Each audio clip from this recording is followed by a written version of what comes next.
What's up, diecast enthusiasts? So, this is your host, Johnny, and we're going to do something different today. So, I haven't done a diorama in a long time, and I'm very excited to do this. Now, I'm going to use a pen to point around because my fingernails are kind of gross. I just got out of work. But I'm going to do like a beach slash rock crawling scene. And the materials I'm going to use. Now, I obviously sprayed this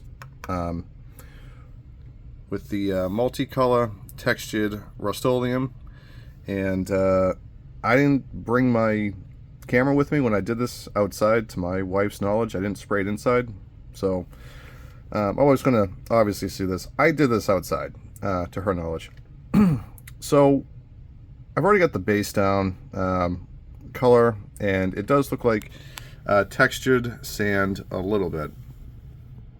So that's actually pretty good, especially since I'm going to be using this decorative filler sand, and I'm going to use the tacky filler glue to put it down and keep the sand in place. I've also got some rocks right here, so they're also decorative stone, and we've got our two all-stars here that are going to be on display.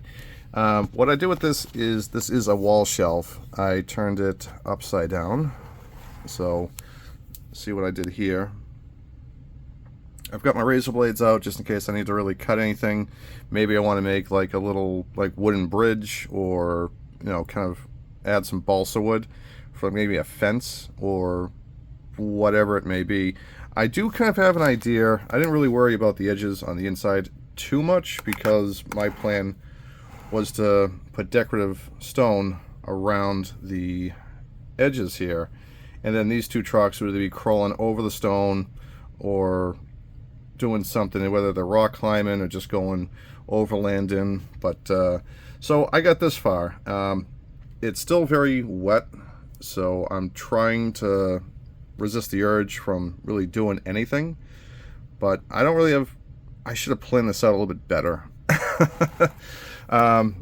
Like me, very impulsive, and was like, hey, I haven't done a diorama in a long time. So that being said, I'm going to let this dry. So this is kind of what I'm planning to do. These are the materials I'm trying to use. I'm trying to use as less as possible because we all know that less is more. And every time I've done a diorama where I want to really make it like stand out and pop and be advanced about it, the more I add into it, the more complicated it gets. And that's why with these dioramas, especially something like this size, I'm trying to keep it this size and this size only. So this is why I chose this template and not the other side, because the other side does cover a lot more area, and I want to keep it small. I want to keep it simple.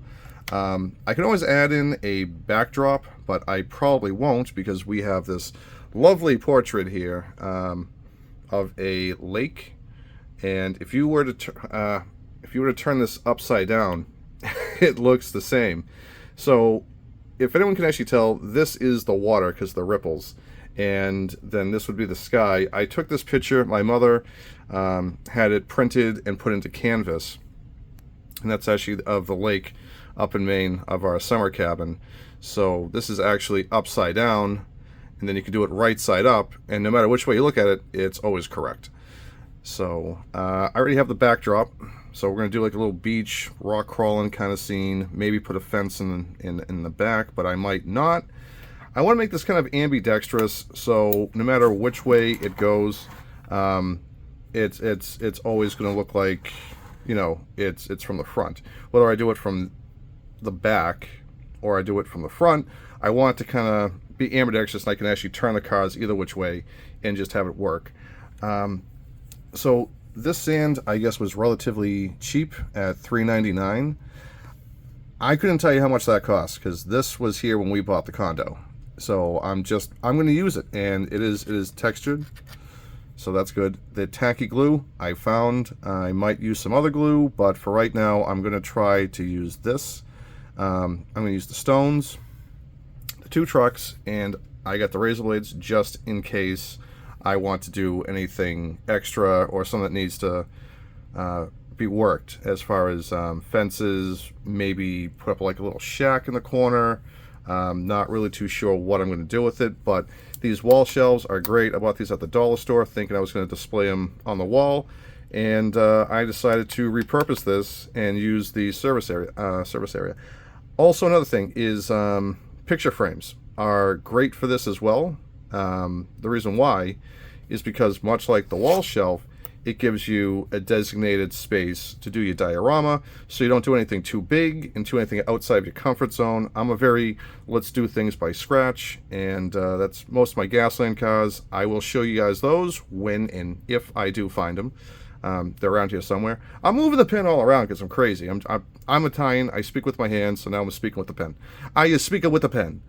So that's actually pretty bad. So yeah, man. That's what I'm working on now, and I'm really kind of hoping that I can make this pop. Again, this has to dry, so I'm resisting the urge to touch it right now because I want this to dry completely. I don't want any smudges, and I know if I'm just going to put down the filler sand, then why even bother? And honestly, I don't know. But I do want that to dry before I touch it. Maybe rework something and be like, oh, well, I want to be able to put down the stones and know that I'm not going to smudge the paint in any way, just in case I need that surface to show through. So that's my thought on it. It's a 6-minute video. I'm going to cut it short and just say I'm going to go. And when this gets dry, we'll start setting the stones and going on to phase 2.